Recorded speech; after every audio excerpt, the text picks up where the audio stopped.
Alors le thème de cette conférence, plus particulièrement, c'est les évolutions et les révolutions de l'écosystème santé. Alors voici comment va se dérouler cette rencontre. Chacune de nos intervenantes vont venir vous présenter pendant 10 minutes leur thème de recherche, leurs travaux, les sujets qui les passionnent et qui concernent les grands enjeux de la santé de demain. Elles se sont entraînées à vous faire cette présentation sans PowerPoint, en 10 minutes, comme ça, devant vous. Ensuite, je les interrogerai brièvement, chacune, suite à leur présentation. Et puis, au terme de ce premier tour d'exposé, nous nous installerons tous dans les fauteuils derrière nous. Et là, nous essaierons de croiser les regards et nous vous inviterons également à prendre part à la discussion, à poser des questions à nos intervenantes, tout comme pourront le faire les internautes qui nous suivent sur Internet via le Facebook Live de l'UPMC. Alors nos 4 exposés, les 4 exposés qui viennent, voici un peu les thèmes qui seront traités. Marie-Christine Joland, qui vient de vous être présentée, nous évoquerons avec elle les transformations du système de santé liées au numérique et au monde connecté d'Internet. Avec Catherine Tourette-Turgis, nous parlerons de l'université des patients qu'elle a fondée à l'université Pierre et Marie Curie. Nous verrons en quoi cette université aide les patients atteints de maladies chroniques à affronter leur maladie. Et puis Corinne Isnard-Bagny, avec elle, nous aborderons les apports de la méditation de pleine conscience qui est proposée donc en accompagnement thérapeutique à certains patients. Et puis enfin, nous terminerons avec Déborah Vallet-Vodka qui nous parlera des études pour mieux connaître le comportement des patients. Nous verrons comment les outils du marketing peuvent être d'un précieux secours pour apprendre à comprendre les comportements des patients. Je vous propose d'écouter tout de suite le premier exposé de 10 minutes, 10 minutes chrono. Je veillerai à ce que le timing soit respecté. Avec donc Marie-Christine Joland, directrice de recherche INSERM. Elle dirige le laboratoire d'information médicale et d'ingénierie des connaissances en e-santé. C'est à vous. Merci beaucoup pour cette introduction et puis bonsoir à tous. Je suis ravie d'être avec vous ce soir pour ces échanges et ce débat. Alors comme ça a été dit, je suis informaticienne, donc je vais vous parler de systèmes d'information et surtout des systèmes d'information, pas pour faire de l'aide à la décision, parce que pour ça il y a des médecins, mais pour aider à collecter des données et pour leur donner du sens, pour aider justement à prendre ces décisions. Alors, je suppose que vous vous êtes tous une fois trouvés dans cette situation où vous arrivez chez votre médecin et où vous avez oublié d'apporter la radio qu'il vous a demandé d'apporter, que vous avez faite il y a 3 ans, ou l'échographie ou la mammographie, ou bien le résultat de l'examen sanguin qui avait été prescrit par un autre médecin. Et puis vous les avez oubliés et du coup c'est un peu embêtant parce que le médecin, il a besoin d'avoir toutes les informations qui vous concernent pour prendre les meilleures décisions possibles pour vous.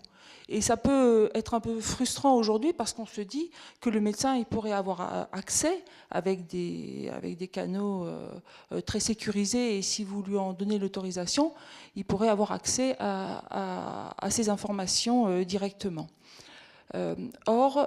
Surtout parce que ces informations, elles sont aujourd'hui toutes numérisées, elles sont stockées dans des bases de données numériques et elles sont gérées par des systèmes d'information qui sont en plus de plus en plus performants, de plus en plus complexes, avec des données avec des nouvelles technologies qui permettent d'avoir des données de plus en plus complexes comme la génétique ou les imageries. Alors pourquoi ça ne se passe pas comme ça? Parce qu'en fait, ces systèmes d'information ne communiquent pas entre eux.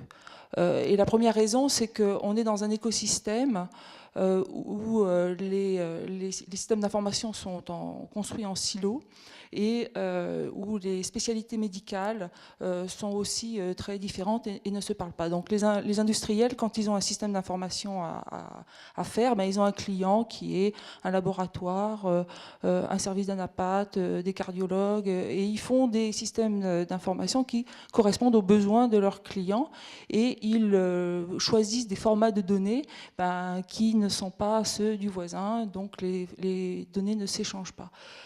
Alors, à titre d'exemple, si je m'intéresse votre comportement tabagique, par exemple, eh ben, je peux trouver dans le dossier patient de votre généraliste le fait que vous êtes fumeur, parce que vous avez répondu oui à la question est-ce que vous fumez ou pas.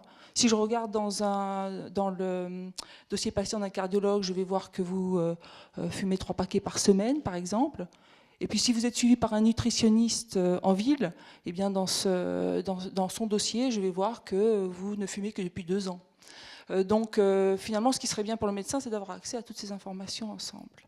Alors en informatique médicale, on essaye, pour pallier ce problème, d'homogénéiser la façon dont les données sont stockées dans les différents systèmes, en développant des normes, des standards pour représenter l'information de santé. Et aujourd'hui, il y a pas mal d'initiatives qui sont dans ce sens. Alors au niveau des gros hôpitaux, par exemple, où on voit apparaître des dossiers patients qui sont uniformes entre toutes les spécialités, ou aussi au niveau de la région, des agences régionales de santé, des territoires de santé numérique, où on essaye de développer des plateformes d'échange entre les différents professionnels de santé. Et la conséquence de l'évolution de ces systèmes d'information vers l'échange, c'est que ça place le patient au centre du système et que ça décloisonne les spécialités médicales. Mais on n'est quand même pas encore au bout de nos peines pour ça, parce que c'est très difficile, mais c'est vers là que l'on va. L'autre dimension, c'est que les systèmes ne communiquent pas, mais en plus ils ne se comprennent pas. Par exemple, si je vous parle d'appendicite, même si vous n'êtes pas médecin, si vous n'avez pas les connaissances pour décider, vous savez de quoi je parle. Vous savez que c'est une inflammation, vous savez que ça concerne un organe qui s'appelle l'appendice, vous savez à peu près où il est.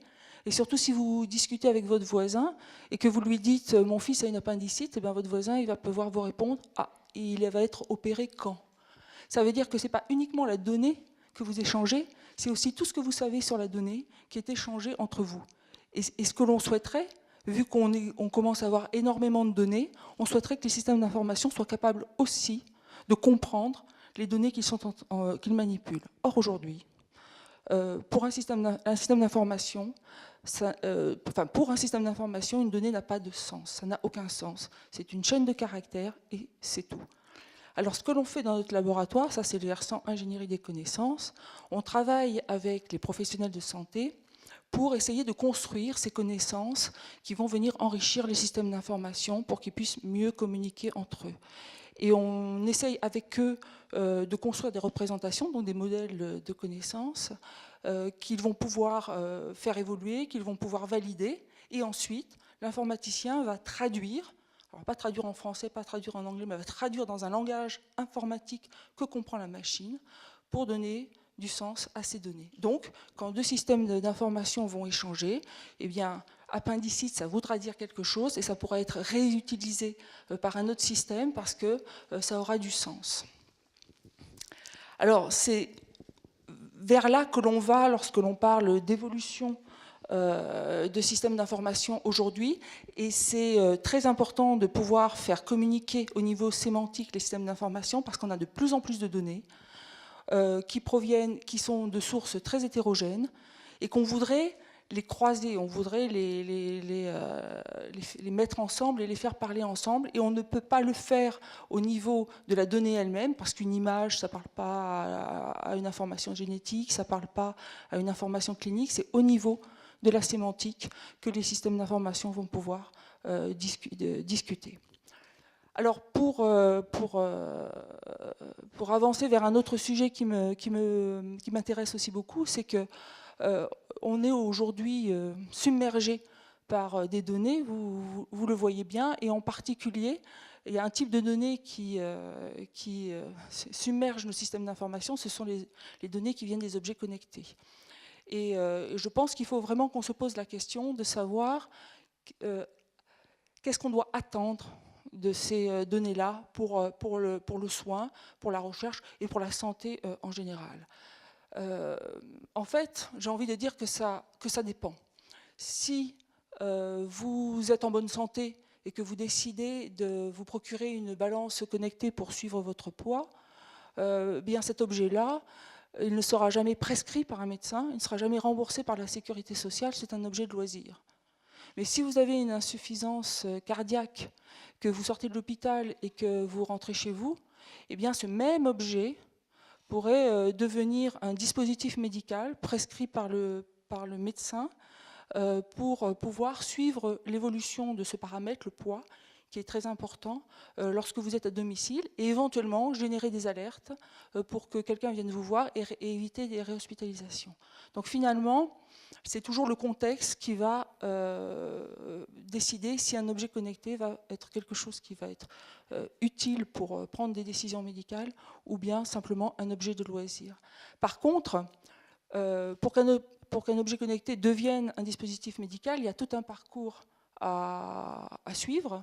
Il faut qu'il prouve qu'il est vraiment intéressant, c'est-à-dire qu'il apporte vraiment une plus-value pour la santé du patient. Et ça, pour beaucoup d'objets connectés, on en est loin. Et puis, il faut aussi qu'il démontre qu'il n'est pas d'effet indésirable. Il faut qu'il y ait des vigilances qui s'installent par rapport à cet objet-là. Et tout ça, on en est aujourd'hui quand même très très loin.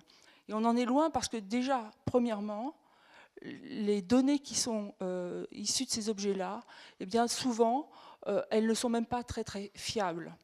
Donc, il faut, par exemple, si vous mettez des montres à vos poignets de fabricants différents pour mesurer votre sommeil, je peux vous assurer que demain matin, vous aurez dormi de plein de façons différentes.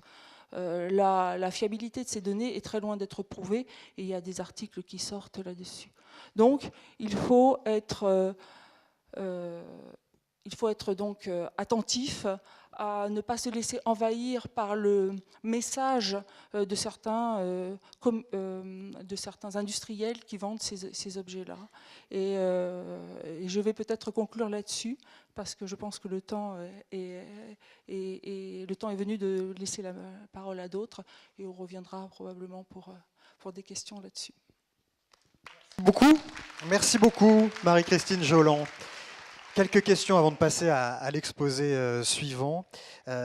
C'est vrai que ça laisse entrevoir ces sortes de dossiers médicaux interconnectés qui permettent aux médecins en un seul coup d'œil d'avoir une vision d'ensemble et l'information dans sa globalité. Évidemment que c'est utile pour prendre les bonnes décisions, mais ça pose aussi des questions éthiques, parce que si toutes ces informations médicales sont rassemblées en un seul et même endroit, à qui sont-elles accessibles exactement? Et si elles tombent dans de mauvaises mains, ou je ne sais pas, auprès d'assureurs, auprès de banquiers qui pourraient décider de faire un prêt ou non en fonction de ces données? Comment on fait pour se prémunir de ces abus-là? En ce qui concerne les systèmes d'information qui sont à l'hôpital, qui sont disons, liées à de nouvelles technologies dont on maîtrise parfaitement le stockage des données, il y a des lois qui sont là aujourd'hui pour ne pas faire n'importe quoi, et il y a des règles à respecter. On ne peut pas traiter les données personnelles de n'importe quelle façon, il faut le consentement du patient, etc. Le problème que vous évoquez, il est très présent pour les objets connectés, parce que les objets connectés finalement ne sont pas prescrits, donc les données, elles sont produites par ces objets, et c'est pas, enfin, si vous avez une montre à votre poignet et que vous regardez le nombre de pas que vous avez fait sur votre smartphone à côté, eh ben, les données, elles font pas un saut de puce de 10 cm. Hein. Elles passent par Internet, elles font 3 fois le tour de la Terre avant de venir sur votre smartphone. Entre-temps, qu'est-ce qui s'est passé? Qui les a regardées? Donc, c'est bien pour surveiller votre santé, mais attention, il y a d'autres personnes qui vous surveillent aussi. Oui, et mais pour qui sont ces autres personnes? Parce que vous dites qui les a regardées. Alors, qui les a regardées, ces données? Alors, qui les a regardées? Toutes les personnes que ça peut intéresser. Alors, ça peut aller, alors je pense que Déborah en parlera encore mieux que moi, ça peut intéresser tous les gens qui essaient de vous vendre des choses. Donc, et vous voyez bien les discours marketing, hein, la brosse à dents connectée, ben, finalement ça va être bien pour ne plus aller voir le dentiste peut-être un jour. Le briquet connecté, ça va être bien pour arrêter de fumer. Tout ça, ce sont des messages qui sont liés, qu'on envoie à des gens qui utilisent ces objets-là et qu'on repère. Alors, et après, il y a bien sûr le problème qui fait peur à tout le monde, c'est la surveillance, c'est les assurances qui pourraient très bien un jour nous dire si vous n'avez pas fait assez de pas par jour, eh bien, je ne vous assurerai plus, etc. Comme les malus pour les voitures, un petit peu. Hein. Oui, voilà. Oui, oui, ça c'est un peu le côté, le versant sombre de cette affaire. Voilà, mais je pense que je pense que les gens sont tout à fait capables de comprendre le danger de ces choses-là. Mais aujourd'hui, ce qu'on constate, c'est que les gens utilisent ces objets-là sans savoir ce qui se passe avec leurs données. Ouais. Il faut vraiment qu'ils se posent la question. Ouais. On reviendra d'ailleurs avec les autres intervenantes sur cette notion d'éducation. Voilà, ce sont des nouvelles pratiques, des nouvelles technologies. Il faut être informé et savoir les utiliser. C'est aussi valable du côté des médecins. Comment les médecins voient venir tous ces nouveaux outils? Est-ce qu'ils sont dépassés? Est-ce qu'ils ont peur de ne plus avoir le savoir et la décision uniquement pour eux? Non, j'ai essayé vraiment de montrer ça avec ma petite histoire d'appendicite. C'est pas parce que vous avez des connaissances que vous avez les connaissances qui vous permettent de décider. Ça reste quelque chose qui appartient aux médecins. Et d'ailleurs, on le voit bien. Tout à l'heure, je prenais l'exemple de l'appendicite. Je suis persuadée qu'il y a 3 siècles, l'appendicite, ça ne disait rien à personne. Je suis sûre qu'avec l'arrivée d'Internet, les gens vont s'informer de plus en plus et leur ontologie, parce qu'on appelle ça des ontologies, eh bien, elle va grossir. Mais ce n'est pas de la connaissance décisionnelle qui, elle, est celle des médecins et celle de la pratique et celle de la décision médicale.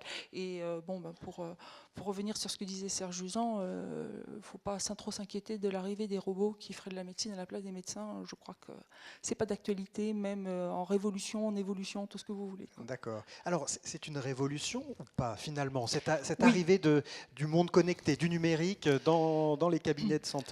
Ce que j'ai essayé de montrer, c'est que la révolution ou l'évolution, c'est de faire en sorte que les systèmes d'information deviennent aussi des acteurs, parce qu'ils sont capables d'échanger entre eux, ce qui permet de décloisonner les spécialités médicales, ce qui fait que le patient, je ne sais pas, vous voyez bien, par exemple, que l'on vous demande sans arrêt votre date de naissance. Or, votre date de naissance, elle ne change pas beaucoup dans votre vie.